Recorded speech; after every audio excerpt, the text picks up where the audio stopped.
It's time for a quick shout out to some of our friends. The Old School Mini Bikes and Parts Facebook group. The Strictly Vintage Mini Bikes and Go-Karts Facebook group. The All About Mini Bikes Facebook page.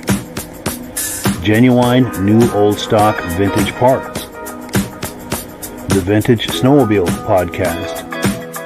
And the Muscle Car Show and Tell podcast. Ben Thomas is your independent AMSOIL dealer. Click the link in the description for your free AMSOIL catalog, or scan the QR code to earn the deepest discount by becoming a preferred customer. To advertise with Ben's Vintage Mini Bike podcast, the Vintage Snowmobile podcast, or the Muscle Car Show and Tell podcast, please reach out to Ben or Mike for more information. Details in the description of this video. Good evening, everyone. Welcome to the Vintage Mini Bike Lovers podcast. I'm really glad you're here with us. We have a great show planned here tonight, and we've got guest Jeff Mihalko coming on with us, and Jeff's a very knowledgeable individual in the field. He does the Vintage Mini Bike Reunion in Windber, PA. He's got an awesome collection of Rups and Arctic Cats and other bikes. We're going to have a great time talking with Jeff tonight. I'd like to bring in my good friend Mike LaPierre and co-host. Hi, Mike. Hey there. How you doing tonight? How's everything going? Can't complain. Enjoying what's left of the summer here. Excellent. It's been a hot one for sure, and you and I first met doing the Snowmobile podcast this past winter, and I'm really grateful to you, Mike, for collaborating with me on this project. It's been a lot of fun, and I'm really excited about that. I'm going to bring our good friend Rob in. Hello, Rob. How you doing? Excellent. Took me a long time to get on, but I'm here. Excellent. I'm glad you're here. I was just wanted to thank you too, Rob, for collaborating with us on this podcast. This is episode number 3, and I'm really excited about that. We've got a great show here planned tonight, and you add so much to the equation. We're going to be seeing some great bikes and whatnot. So I know we've got some comments that are starting to come in. If you can see the podcast, if you can hear me, please give us a comment. Make sure that this is coming through clearly. I don't want you to miss any bit of it. And we do have some people in the house. We have Whit Pearson watching us on YouTube tonight saying, hope everyone is having a great evening. Awesome. We appreciate that. Also, Keith Zebreg says, what's up, guys? And he's here from Ohio. And also our mutual friend to all of us, Rich Shad, Rich Shad is in the house saying good evening. That's good to see you here, Rich, as well. I saw Rich the other night at a snowmobile show the other day, and our good friend Bud Gordon was there from New Hampshire. Mike. Oh, no kidding. Mutual friend to all of us. Outstanding. And Ben Adim is in the house from Camden, New York. I believe that's your son. That's Eric. Thank you for coming, Eric.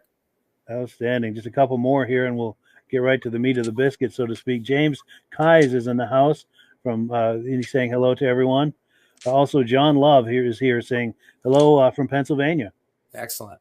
Glad you could join us. All right. Well, without any further ado, I'll bring our guest in.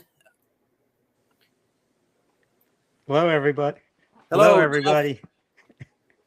Thank you for joining us. You're welcome. I'm glad to be here. See some friends are online already, watching us. So hopefully we have a good day here. Awesome. You have been in this hobby for a long, long time, and we were talking a little bit ago about what got you started riding with some of your friends. So maybe tell the viewers really how you got started in mini bikes way back when. Well, that's a long story. I was probably five years old. Grew up here on a farm, and we had, my job at that point was to check the fences, make sure the fences were up for the cattle, and didn't like walking it. It was too much when you're 5 years old to walk the fence and check it. And so we wanted a mini bike. We wanted a mini bike. So after a little while, we finally got a 1970 Arctic Cat SSS Cat. So I could, run the fence line with that. It was a whole lot easier, saved me a lot of time. And that's what got me started. The Arctic Cat dealer was 5 miles out the road, and we bought an Arctic Cat. So brought that home, broke it every couple days, and just used it and abused it.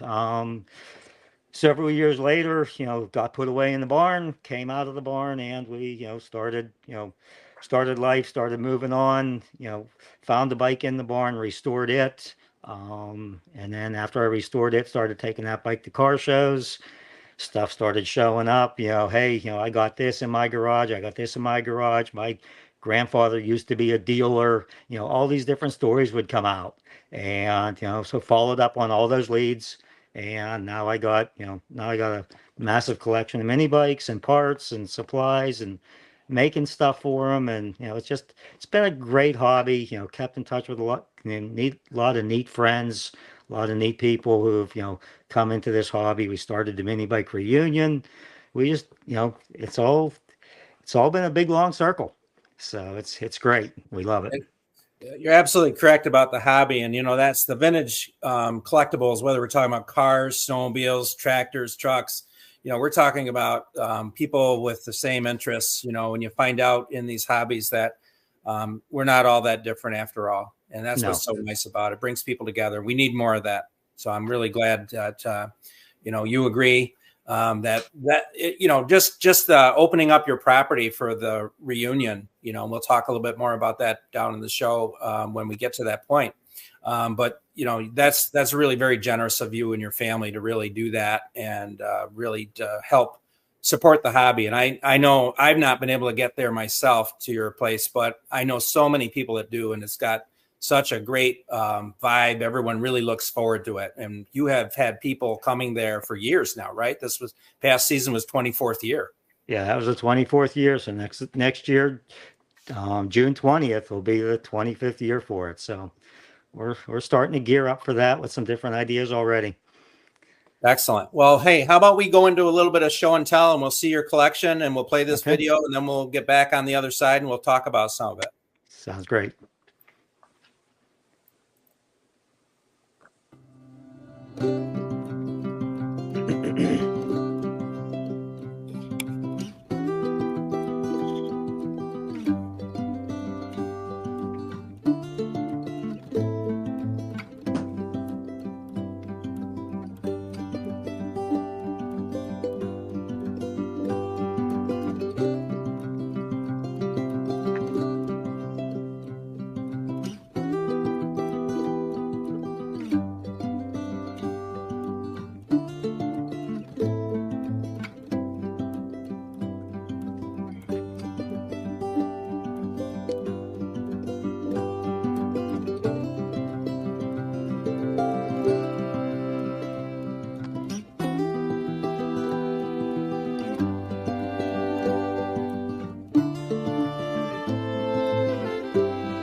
I'll call you in an hour. I'm just doing the Zoom. Yeah, there you go. Some beautiful mini bikes right there. Very nice. Well, I've it's been a long time collecting that. You're going to see a lot of different things in there. You started out with the Rupp collection. There was a little Rupp chopper there. Restored that bike many years ago. The green Rupp Roadster that you've seen in there, that bike was built off the shelf. The frame has been repainted, the gas tank has been painted, but everything else on the green bike is all new old stock parts. Every nut and bolt came out of a wrapper. And it's got all the options on it. It's got the Delorto carb, it's got the pipe, it's got the speedometer, it's got the windshield, the rear luggage rack. I have the mirrors for it, but I don't keep the mirrors on it because taking it to shows, the mirrors always get knocked off. Then you go into there was 3 Black Widows in that collection. The 2 Black Widows in the middle are riders. They are both all original paint bikes. I've changed both motors out on them. I have the original motor sitting aside.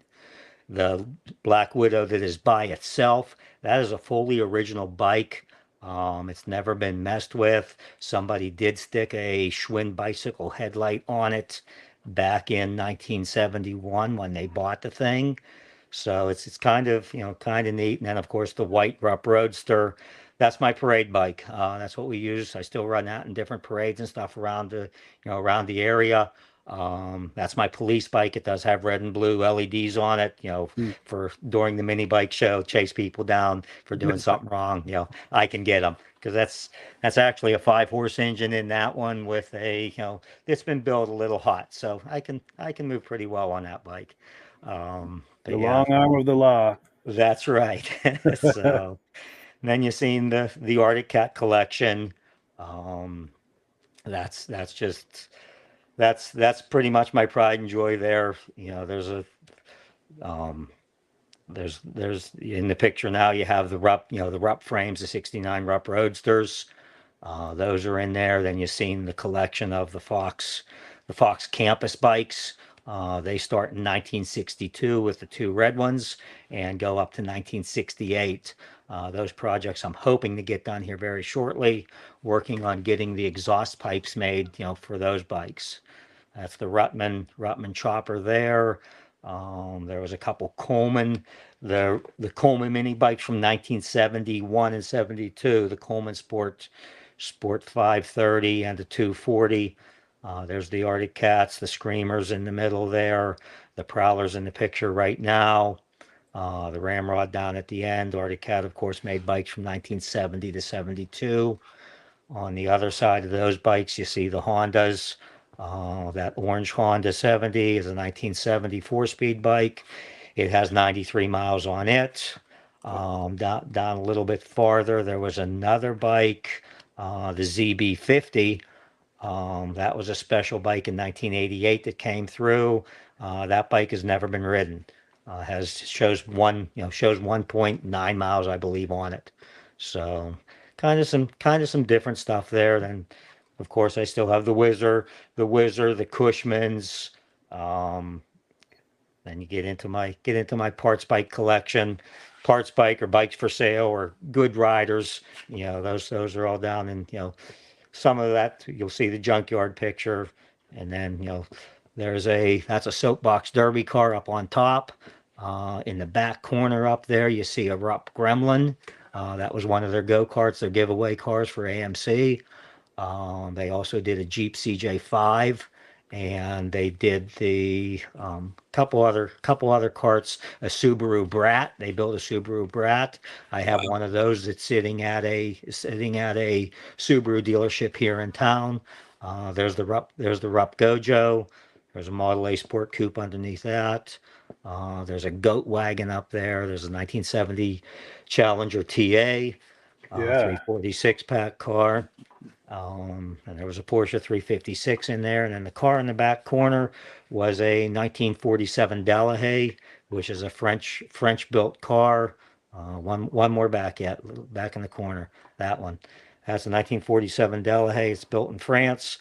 Custom bodied car. It's bodied by Brandome, and there's only two Brandome bodies in the United States. And I actually have that car plus the other car as a parts car. So it's a lifelong restoration project that I would love to finish, but I don't know if I'll ever have the time and money to do it. So that's a big deal there. So a lot of Mopar fans here on this show also, because every Wednesday, Rob, Mike, and a couple of other friends of theirs do the Muscle Car podcast. Okay. So we'll have to get you on that show. So that's every Wednesday night on these same channels. If you out there in viewership or are interested in muscle cars, every Wednesday. Well, that would be neat.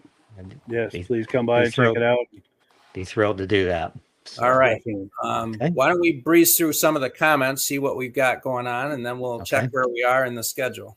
Yes, we've got John Brannon saying, "Hey guys, love looking at Jeff's collection and parts." He suggests it's even better to see it in person at the Make Windber event. So that's definitely something to put on the calendar. We're going to be looking at that a little later. Mike Bartlett says, "Wow, that's a great collection." Ed Kubiez says, "Yikes, dig in the early orange Rupp and Dad's go-kart. Topper is cool." Yeah. Joe Abate says, "Hi, hello Ben. Sorry I'm a few minutes late. No worries." Wes Parker says, "Hello everyone. Good evening." Curtis Weatherby says, "Wow, just wow," and I second that. He also Wes Parker also says, "Very nice collection." And then saw the Scat Kitty, had one when I was young. That's Curtis Weatherby weighing in on that. Yes. Yeah. Cool. So we are caught up on the comments. All right. So we are at that point. If you are ready, Rob, to do our announcements and our answers. Questions for Jeff first. Well, that's actually probably a good idea too, right? Jeff, do you have your original Arctic Cat? Yes. Oh, you do? Okay. Just before they showed that car and the Porsche, there was a mini bike with bags on it. Right. What was that? That is my original Arctic Cat SSS Cat that I had from when I was 5 years old. And many years ago, I found a set of new old stock saddlebags and paid more for the saddlebags than we did for the bike when it was new. So, but had to put them on the bike because it was something that was always hanging in the dealership out the road here. But, they wanted $29 for those. And, just couldn't afford, when I was 5 years old, I didn't have $29 to buy those saddlebags. So And did I see one with a sidecar on it? You saw Frame? there was a Honda 50. There was a Honda 50 in there with a factory sidecar on it. Yeah. 1969. And I have title tags and original bill of sale from the Honda dealership on that one. That it came with the sidecar. Wow. Nice. Right from the Honda dealer. That's a great collection. And I'm great to have a friend here who worked at that Honda dealer at Alvin's Honda Sales here in Windber, Pennsylvania from 1968 through 1976. So, and then he went on, it became a car dealership, and he went on and stayed with the car dealership until he retired. So he worked there his entire life. And he's the one who builds my Honda engines for me. Because he can build them in his sleep. He built them when they were new. So, I like the way the Arctic Cat did the seats, just like the Snowmobile with the leopard. Yes, on it. yes, it's nice. Great. That really finishes it off. Yes, makes it distinctive. And we've got a question that's come in. Jeff Nunali says he has a '67 Rupp Continental Custom Electra, and he needs an original motor for it. Wondering what a fair price would be for one. And he's also complimenting you on your collection. Says it's an awesome collection you have. Well, it's hard to say. You got to find one first, and it depends what the guy wants for it. But a fully rebuilt engine, you're looking at $400 to $800. I have a '66. I don't have a '67, so I can't help you with a '67 engine. But the early engines are getting hard to find, but they're out there. Good information. Thank you. Was there a lot of crossover between the parts from those early years into the later years? As far as for the engines, yes. As far as for the bikes changed way so much, through the years, especially with Rupp, because it was one of the biggest corporations out there, building bikes. I mean, some years there was, 10 different models to choose from. So, you have everything from a little simple build it yourself kit all the way up to, the full blown motocross bike or the full-blown street legal bike, because they were street legal back in that time frame. Of your Arctic Cats and your Rupps, which ones are you still lacking? I've just about had all the Rupps over the years, so I really, I've sold a lot of my collection, sold some of my collection off. I still have, my prime pieces. The Arctic Cats, I do have the full collection of all 4 bikes of the 1970, all 4 bikes of the 71, and 3 of the bikes from 72. There's a 4th bike in 72, which they're really not sure if it was actually produced or it was just in the paperwork catalog. But we do have some parts that have the part numbers for that bike, but I've never seen a complete Cub. What was the model on that one? It was called the Arctic Cat Cub. So, what's your favorite one to ride? The bigger bikes are easier to ride, but the smaller bikes are, still some of the favorites because they're just so interesting. It's. Do you have any positions open for bike testers? For what? I'm sorry. Bike tester. Oh. Well, we can. I bet we could have a dozen people at your door by morning. Oh, I know. I know. So, but I still. Right, well, that's an awesome collection for sure. Okay. Cool. And we've got comments coming in here, and then we'll get to Rob. But John Love is saying, Jeff is a very good friend. I live half an hour from him. He got me started in mini bikes 18 plus years ago.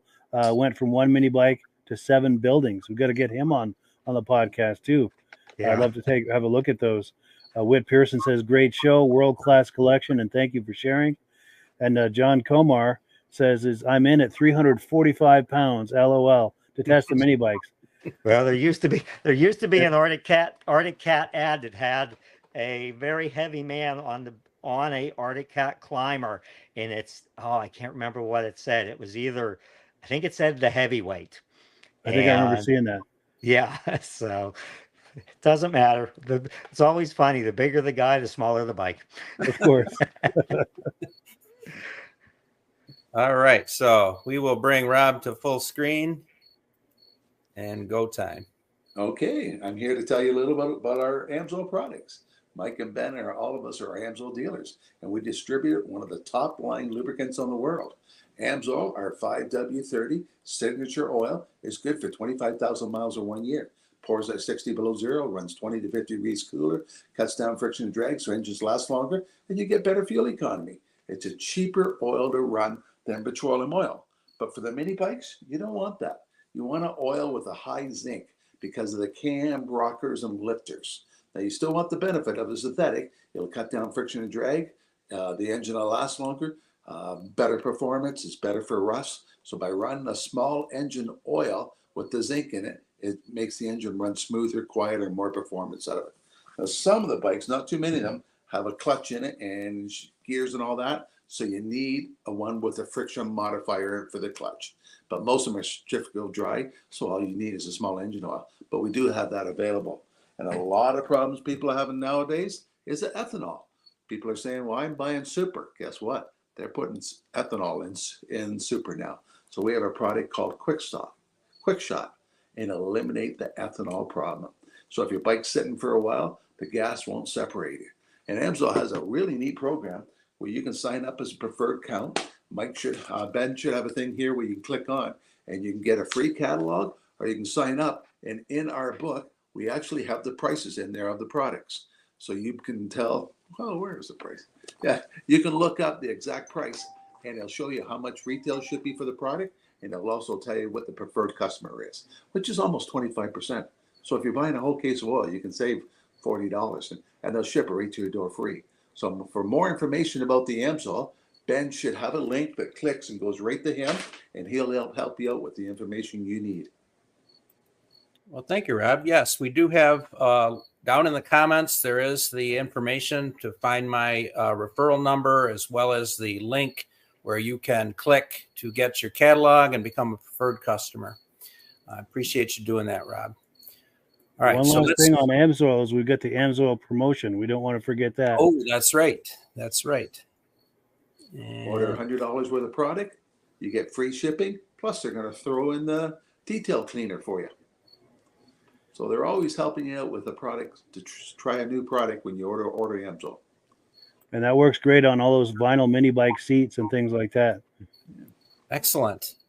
All right. Thank you, Rob. So let's see where we are. We are now down to the Windber Minibike Reunion. And I'm going to bring you full screen for a moment, Jeff. And maybe you can tell us a little bit about how that all got started. Well, 25 years ago, I used to do all the antique car shows. So we were at Carlisle one year, and there was a couple guys standing around talking about the mini bikes, with me, and they said we ought to have a show for ourselves. We have all these antique car shows out there. And I was like, well, I said, let's do it. Let's do this. And I said, we'll host it at my place. I have the property to do it. I have a couple buildings that we can utilize. And I said, let's do it. So the first year we had 9 people. 9 people came from, one guy came in from New Jersey, a guy came up from Maryland. There was a couple guys from Pittsburgh area and from Carlisle area. So we had nine guys there in total. And next year we sort of publicized it a little bit. I think I put it in remember the Walnix magazine. I put it in Walnix. I put it in a couple other publications. I think Old Cars Weekly featured it and Hemmings featured it. And the next year we had about 100 people there. So it really grew. It really grew quickly, the second year. And then from there on, we just kept expanding. And at one point we had almost 500 people here. And it was almost too much for us to handle. It's my wife Dawn helps me out, my son Nathan, my daughter Sarah, her husband Matt. My mom and dad always helped, of course. But it was 500 people was a lot. I do have 50 acres here. We have about 22 acres that we, put all the campers and stuff on. I have 3 miles of trails cut up through the fields. We used to do a parade in the past, which unfortunately insurance purposes don't let us do the parade. But we have a flea market here. I have stuff available for sale. I see Jim Keiss was on there a little while ago, saying hello. He has come out and vended here. There's a couple other individuals who come out and vend, and it's just a great. It started out basically as a kids event. Is what I wanted. Get the kids involved. Have them restore a mini bike and get it, put it in the show. Mom and dad can help, big brother can help, make sure it's safe and secure. But I want the kid, I don't care if they're 5 years old or 10 years old, I want the kids to paint it. I want the kids to put it together. I want the kids to know everything. I had one boy, he did a PowerPoint presentation. He ended up putting that in. He was featured at one of the Hershey AACA national meetings to put his display up there. I have another boy who used to come to the mini bike show. He's now building IndyCar race engines. So started out with Tecumseh, and now he's doing IndyCar stuff. I got another boy. He's a chef on a cruise ship. Got girls building bikes. I have one girl who she's one of the top mechanics of one of the Japanese bike dealers down in West Virginia. So the kids is my focus. Get them started with the bikes. They can move forward onto cars, onto other things, and be in these hobbies that unfortunately are getting older and older people involved. But get the kids involved. We have a future. But but the mini bike show, it's just something we love to do. This year we had a whole different theme going on. My son and daughter, we've had this property since the mid 1930s. It was my grandparents' farm. My son-in-law and daughter have decided to bring the farm back. So this year our theme for the mini bike show is the rodeo. So we play games with the kids, and when I say kids, they're anywhere from 3 years old to 80 years old. So Nice. so we had a roping contest. You had to ride your mini bike and then get off your mini bike and then rope the steer. We did the barrel races. So and then we had a cow pie toss. So yeah, we had a little bit of fun. But check out the video that's here online. You can go on YouTube and watch some other videos from the past. I'm sorry, I am very bad at getting videos put together and getting that type of stuff out there. I just don't have the time to do it myself, and we are too close to an airport here, so our drone situation is totally restricted. I actually have a drone pilot here who is trying to get a restriction lifted so he can do a drone over again next year for us, but the airport is too close and they're giving us all sorts of grief with that. But he's still working on that. So hopefully we can get some other footage and stuff in here of the overhead shots of the trails and stuff. It's pretty impressive. It runs through the fields, it runs up through the woods, it runs out the pipeline, out the gas line, back along the power line, and there's a group here who has every section of the trail named for some reason or another. This is where Joey crashed. This is where this happened, or this is Broken Leg Corner where the guy broke his leg. And we got this is Florida because it's a great big circle loop, bottom loop, and it's just. These kids have so much fun. There's a lot of switchbacks. I've had in the past some guys who used to ride motocross and stuff, and they said this is the toughest trail that we have ever ridden on because it's made for a mini bike. It's not made for, if you bring a big bike, you're out of luck. I recommend suspension. 71, 72 Rupp is a great bike. The Honda 70s are great. Any of that style or size bike is great for the adults. The kids love the little stuff, but it's through the woods and through the trails.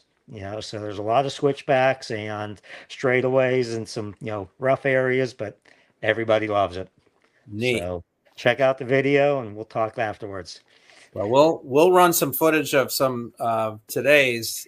This was past Father's Day weekend. We'll run some of that footage and then we'll talk about that a little bit more. Okay.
Very nice. And now we also have some footage of that rodeo too. Let me show that really quick, and then we'll talk about this a little bit. Hang on here. Okay.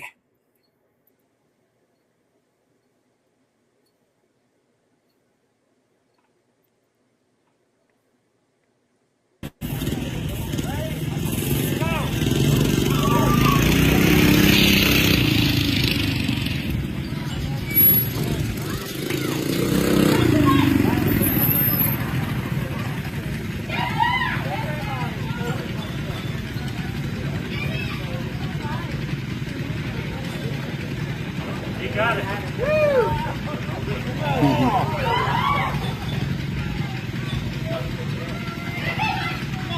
Come on, Bob, you guys.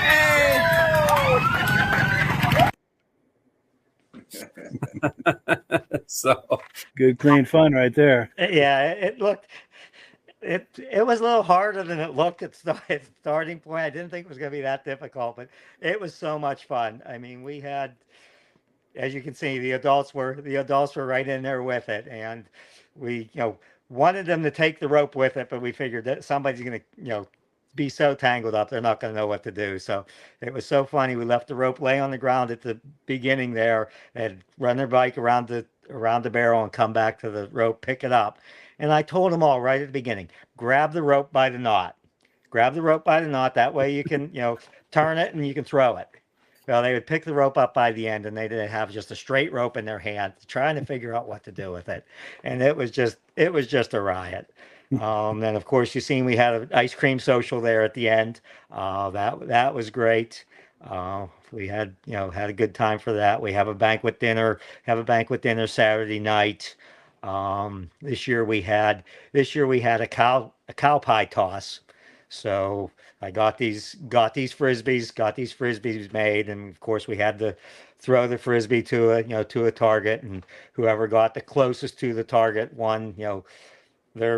The prize for that was next year's mini bike reunion was paid for. So it worked out real nice. And then I also gave an award. I gave an award for the person who had the farthest away from the can. Again, that was my first award. I said, okay, let's see who has the farthest away. And everybody like, you said it was going to be the closest. I was like, well, I have a special award for the farthest. So pulled the farthest one away, and I said, here's your money back. Pretend you didn't even play. So yeah, so we do have a lot of fun. That's great. And I have as you've seen, I have the pavilion there. I have 4 bathrooms in the pavilion. I have 4 full showers. A full kitchen is in there, so we are able to take care of. We can seat 75 people easily inside the pavilion. We can get 100 in there if we have to, but so we are set up to to handle the people. So it's a great event. And you encourage people to camp. Yes. Everybody, most of the people come in, bring a camper, and park it there for the weekend.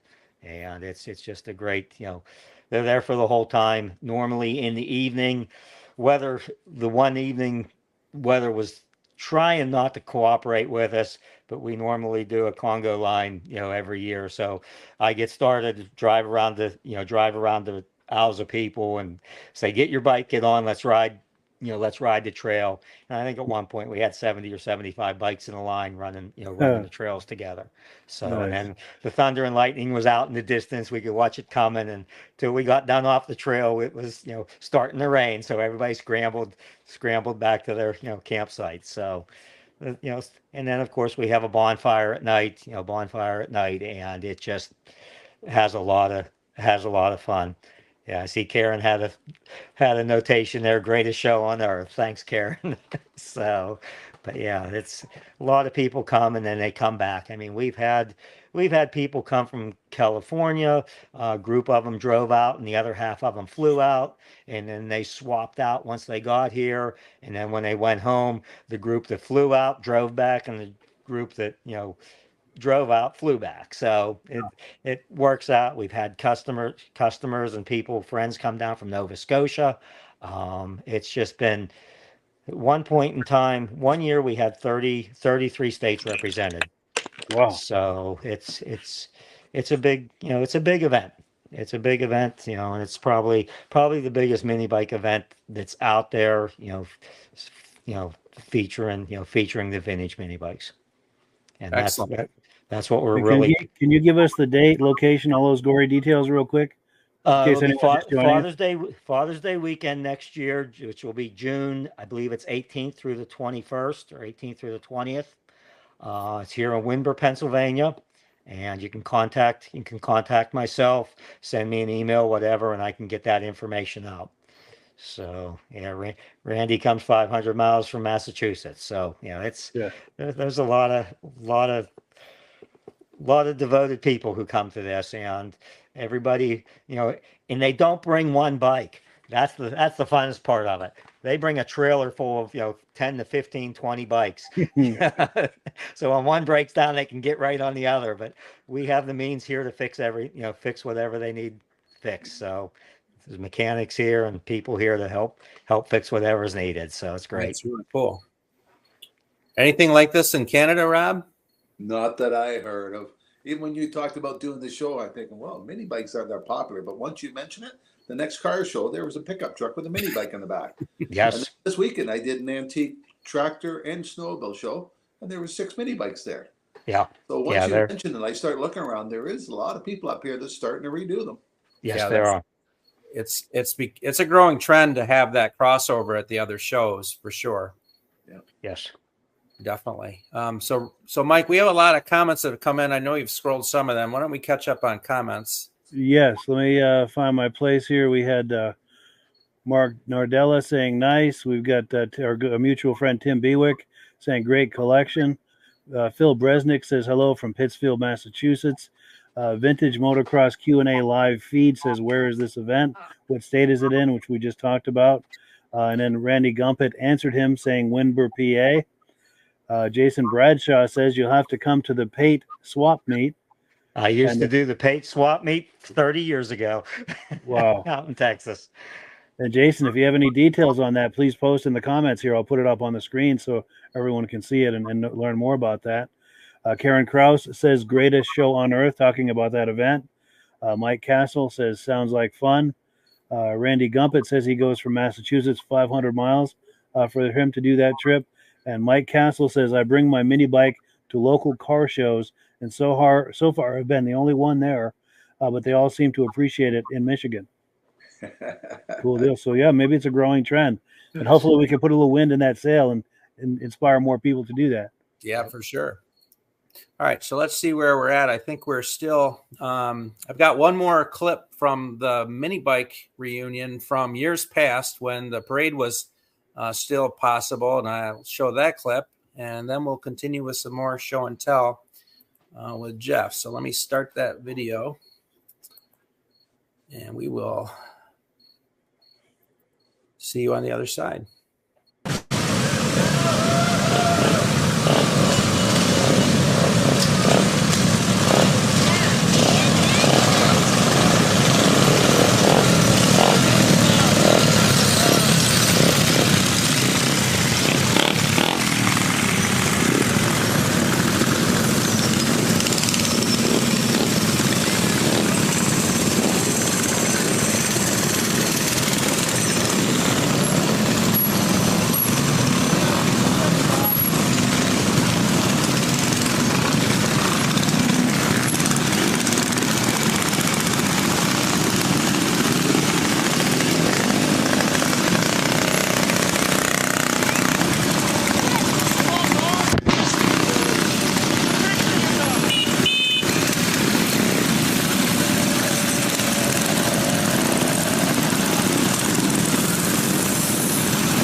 was absolutely great.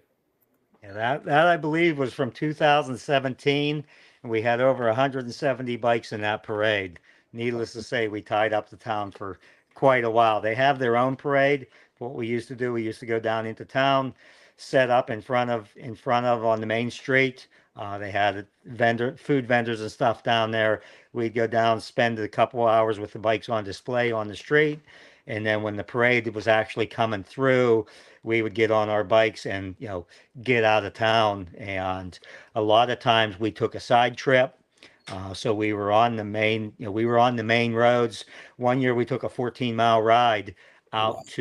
out to a local body shop friend who was a big NASCAR collector. And another year we went out to another guy who had vintage gas pumps, memorabilia, stuff like that, and pinball and arcade games. And I told everybody, whatever you do, don't touch anything. Treat this as a museum, because that's what it is. We get to his parking lot. He said, "Everything's turned on. Come on in and go play." So, that's just the type of people that we deal with, and everything went so well. But we do have a follow-up vehicle, a chase vehicle, to pick up the bikes that break down, and it's always a lot. So. But the parade used to be a lot of fun, but with insurance purposes, we just can't do it anymore. So. Too bad. It was definitely a lot of fun. And as you mentioned earlier, there are a lot of videos online for sure. Yes. On the Windber Minibike Reunion. So I encourage anyone to check it out. Also, we should plug your Facebook page. You have started a Minibike Reunion page. Right. And we'll make sure that link is down in the description for the future. Yes, there's a link in the description. I put it there myself. Okay, good. Okay. Excellent. Rob, what do you think of that? Can we get that going on up in Canada? Great. I lost count after 70, but it's over 100. Yeah, there's a lot I've of seen them. a couple of trikes. Were they the Rupsters? They're everything. There's SOBs. There's all sorts of. Everybody made a trike. There was so many trikes out there, and different four-wheelers also. It gets into everything. We used to have the go-karts come here. There's just not the area to ride them. That's the problem. It looked like one guy had a little trailer he was pulling. Size Yes. of a coupe. Yep. Was that factory? I don't know. I don't think so. Oh, no. But Excellent. okay. Well, it's the conga line is something I saw on YouTube too. That looked like a lot of fun. Yes. Getting everybody on their bikes at the same time, Yeah. for sure.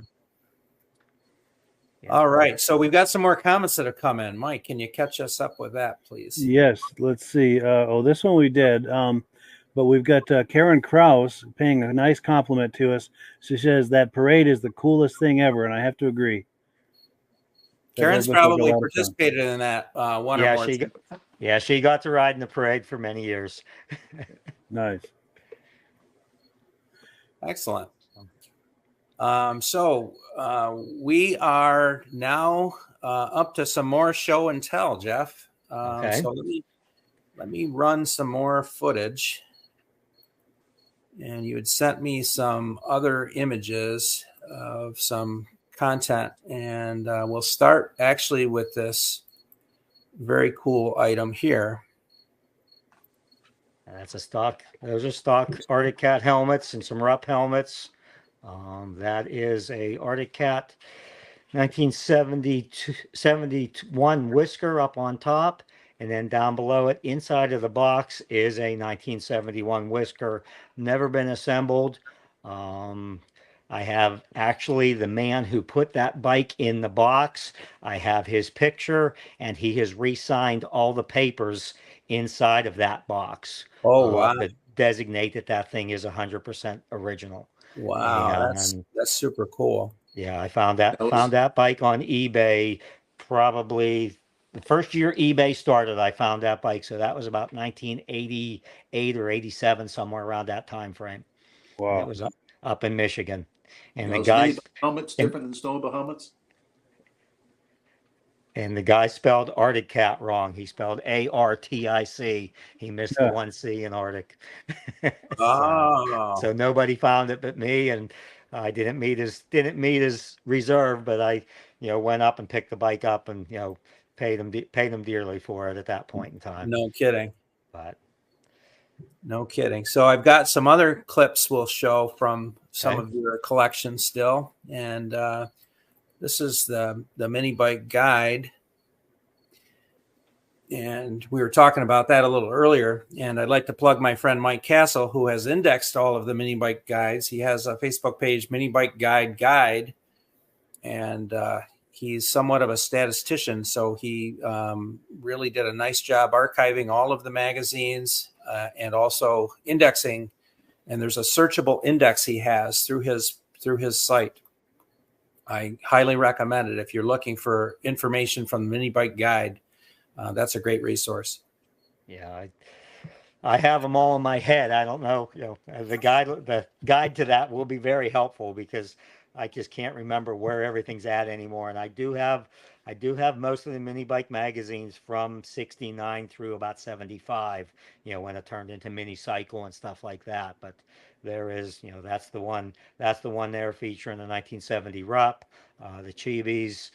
There was that one back in the middle there that had the 31 specifics on. That was a Christmas guide, right in the middle, or that one there was 31 tests, and that's a pretty informative magazine right there. It gives a lot of different bikes.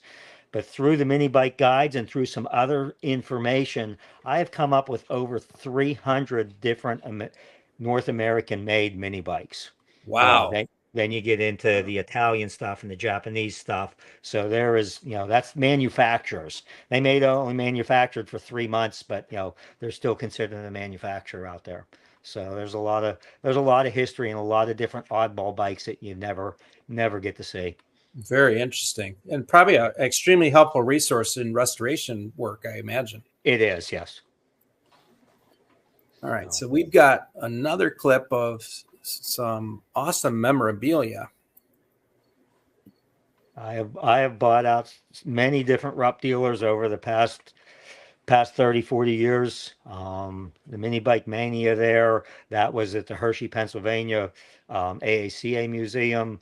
That's the Christmas stocking that if you bought a Honda 50 or a Honda 70 for Christmas, you could buy the stocking to put it in. That's when the QA 50, the 70, and the 50. That next article right there with the Rupps showing the Centaur and showing the Gojo on it, that is actually wallpaper. I have a full roll of that wallpaper. I'm trying to figure out what to do with it, what room to put it in.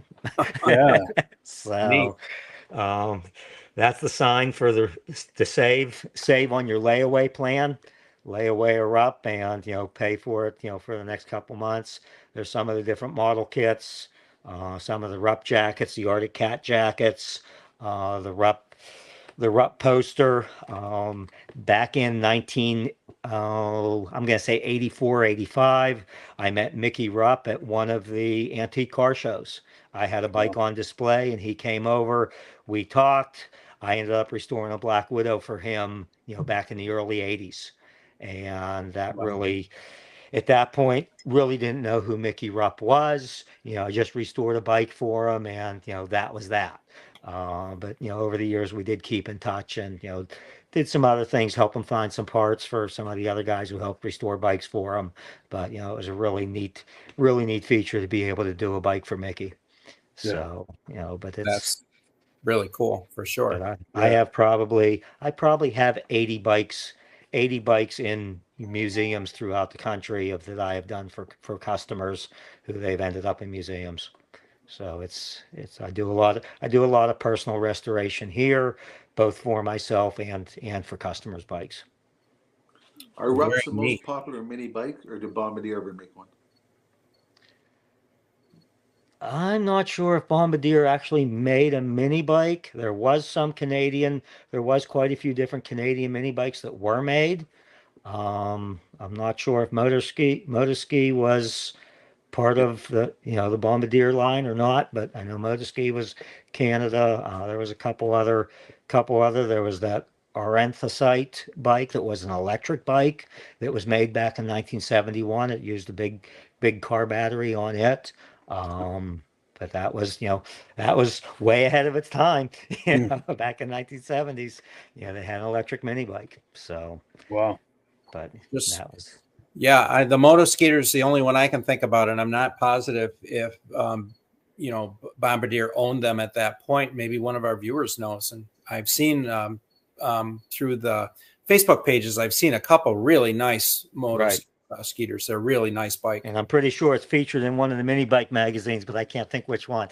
Yeah. That'll be a question for our friend Mike Castle. Maybe There Mike you go. can comment Yes. with that. Yes. We have one more clip, but why don't we catch up on comments? I think we have a few more that have come in, and then we'll show that last clip, and then we're at the top of the hour, so we'll wrap it up here pretty quick after that. Okay. Sure. We've got Ken Crozier saying, hello, Ben. Good to see you this past weekend. And, we were pretty much caught up on the comments. Okay. But I wanted to add, you were talking about Bombardier. You're probably aware of this, but I think it was the mid-'70s or so, they came out with a Can-Am brand of full-size dirt bikes. We had one when I was a teenager, but that's, of course, those are full-size bikes. They're probably not considered mini bikes or in that space. Right. But they did get into bikes at some point. Mm-hmm. Most likely offered a smaller one, but I'm not positive they offered a 50cc because there was a class for that with the other manufacturers. Right. Sure. So I think they had 125s, 175s, 250s. Yeah. And they were well-respected dirt bikes for full-size dirt bikes. All right, so let's run this last clip, and this is just some stills that you provided to me, Jeff. So why don't you just talk about those as we go through, if anything grabs your fancy. That's a Honda Chrome Special. Next one, I believe, is an MR50 Elsinore Honda. Those are some 69 Rupp Roadsters that I'm in the process of building. I have one of each color. All the engines are done. Those are miscellaneous parts for some 71, 72 Rupp bikes. There's some sack side covers. I offer a service here I was doing bead blasting and then powder coating. I have now got into the vapor blasting, so I can do the vapor blasting, and then you don't have to paint if you don't want to. You can just leave it raw. There's actually some of the pieces that are vapor blasted as far as the aluminum, but the black was powder coated. There's some of the wheels, some of the Arctic Cat wheels, Manco wheels, brake hubs and stuff like that. I normally powder coat most of those. Engine tins and stuff like that. Of course, bead blast everything, and then do the paint work on that stuff. There's some more of the 69 Roadsters on parts together for them. Haven't gotten very far. That's a 2018 Monkey.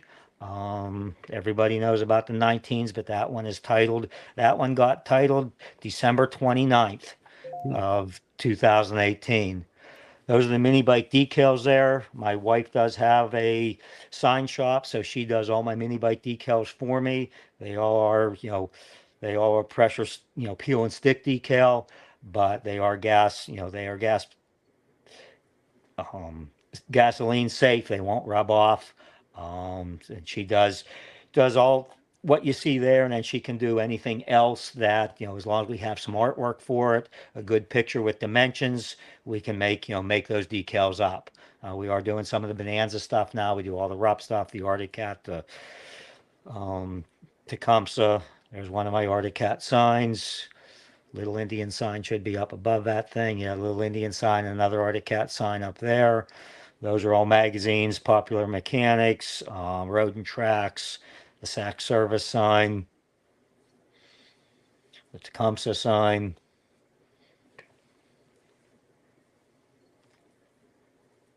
Yeah, that's the famous junkyard. That all is actually stored inside. It only comes out for the mini bike show, then everything gets put back away. So at one point I was up to about 300 bikes in the junkyard, down considerably now to probably about 50 or 60 bikes.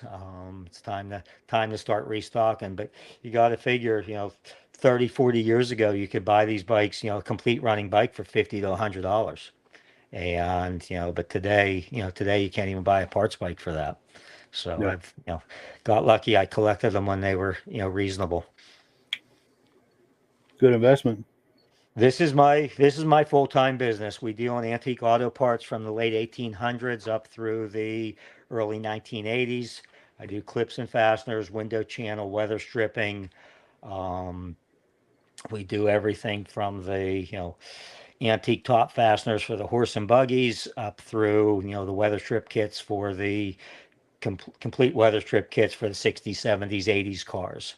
All your weird clips and fasteners, weird trim screws, body bolts, cage nuts. And then we make a lot of our own rubber products. We do all the body mounts, door bumpers, stuff like that.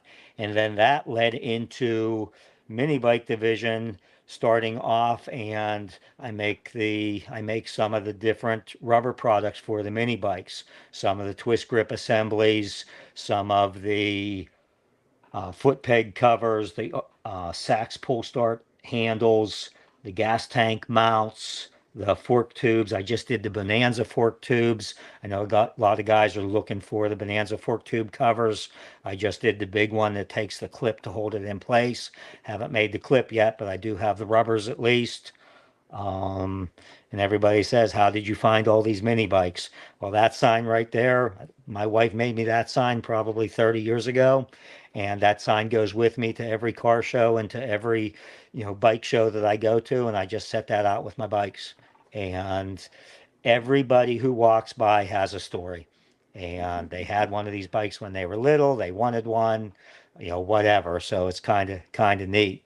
And one other thing that we were talking about previously is the fiberglass.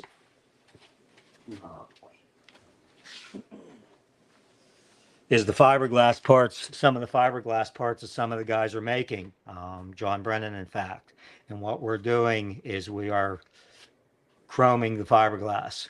And the old original headlights, we found a way to strip the original chrome out of there, and that is the original plastic that you're seeing inside of there. It does not hurt the plastic at all, but it does take all the old chrome off. And this one, unfortunately, was done twice. You can't really see it, but you can still read the Rupp insignia on the back. So we're doing the chrome plating. If you can see in the corner here,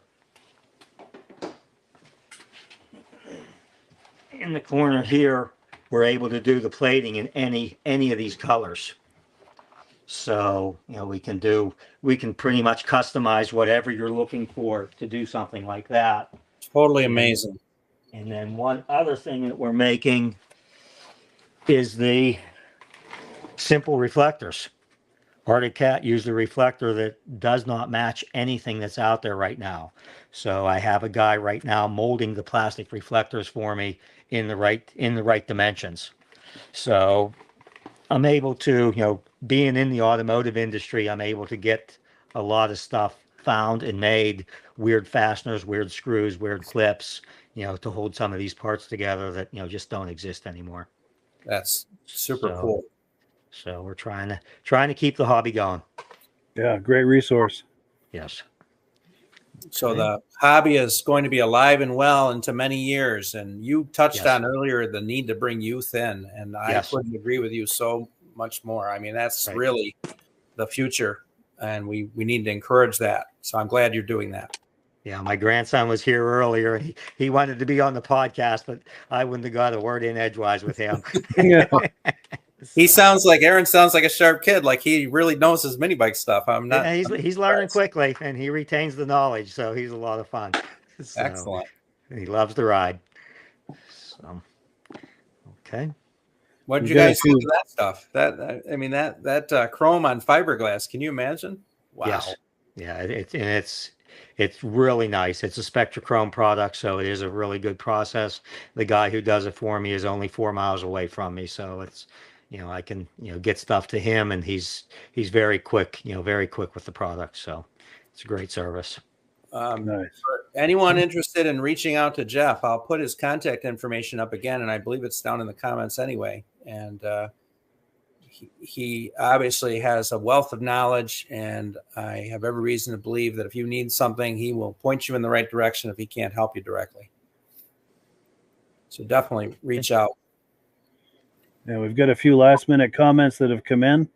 John Brannon says, "I love the junkyard bikes that come back to win ribbons." Oh yes. Yeah, that's a big deal. In the past, it's a lot of fun. I have all the junkyard bikes out there, and the kid, here it is back to the kids. The kids will be looking at stuff, and they come down with their parents, and the kids will come back down, and I'll talk to the kids and see what they're doing. And most 9 times out of 10, I'll just give the kid the bike and say, here, after I talk to their parents first to make sure it's okay, I just give the kid the bike with the plan that he or she is bringing that bike back next year, finished, that they can ride it. In fact, this year we had a boy who was looking at a bike, and it was a project bike, but it was a running bike several years ago. In fact, we used it to test the Tecumseh Pistons when we had the Tecumseh Pistons made. So the bike was painted, it was presentable, the engine was off of it, torque converter was off of it, and the engine needed some carburetor work done because the engine was sitting for a couple years. So I said, "Do you think you can get this bike running by the show tomorrow?" And he just looked at me funny, and I was like, "Do you think you can get this bike done for the show tomorrow?" He said, "Why?" I said, "Do you think you can get it done?" He's like, "Yeah," his uncle was there and stuff. And he said, "Yeah, I think we can get this done." I said, "Okay, the bike's yours if you can get it done for the show tomorrow." So later that evening, he was riding the bike. So he got it in the show the next day, and it was just a lot of fun. So and he'll remember that his whole life, I'm sure. Exactly. Yep. Keep the kids involved. That's the whole key to it. Yep. So then we've got John Love saying, "Don't overlook that junkyard. I pulled an Arctic Cat out of there that I ride today." yeah. Nice. Very cool. Yep. And then James Kais says, "Great show tonight. I wonder if he's any relation to the snowmobile racer Deborah Kais. I've heard her name come up quite a bit in the vintage snowmobile circles." Okay. Also, Ed Kubiez says, "What prep do you suggest on a fiberglass part prior to sending in a part for chroming?" He does all the prep work. He does all the prep work because he is so particular of what he does. He wants it to be perfect before it goes out of here. Sure. Excellent. Well, let's go around and then we'll wrap it up here. So, okay. Closing thoughts. Rob? I've never seen somebody with a collection so big of mini bikes. That's huge. Thank you. Great collection. It's a fun hobby to do, isn't it? It is. It is. They always say mini bikes don't take up much room until you get 100 of them on display. It was nice meeting you, Jeff. Yes, you too. Mike? Yes, this was a whole lot of fun, Jeff. Really nice to meet you, and I look forward to talking to you about coming onto my Muscle Car podcast sometime. Okay, we'll do that. Thank you again. Yeah, definitely. Jeff, closing thoughts? Well, I had a lot of fun. Wasn't sure what to expect out of a podcast. This is really the first podcast I've ever done. My son does them all the time, but I just put me in the garage. I'm a lot better off, but I had a good time. Hope everybody out there enjoyed the podcast, and thank you for having me on. Yeah, thank you so much for joining us. Really, at this point, I'd like to again give kudos to Mike and Rob for supporting me in the podcast. This is really tremendous. Mike is showing me the behind-the-scene ropes, so I apologize for some of the production glitches. My extra thumb got in the way a couple of times, but it's a lot more going on behind the scenes than I ever realized. So I appreciate you greatly, Mike, for showing me these ropes and trying to guide me along in this. I'd also like to plug the other sister channels, if you will, through Mike's Wheels, Keels, and Snowmobiles and the Muscle Car podcast and a few other ones, as well as our Vintage Minibike Lovers page. We are broadcasting to 8 channels between Facebook and YouTube. So I thank you, Mike, for letting me do that, number one. But number two, if you are enjoying this, circle back on the second Sunday of the month. We've got the next podcast coming up on September 8th. We'll then be probably doing maybe one more show this season, and then we'll do some replays, and then we'll be picking it up again. But I really appreciated everybody's active participation today. We had a ton of viewer engagement, and thank you so much for that. Really appreciate it. So with that, we'll close out the show, and I appreciate it so much. Thank you, everybody. Have a great evening. Great show, Ben. Thank you. See you in June.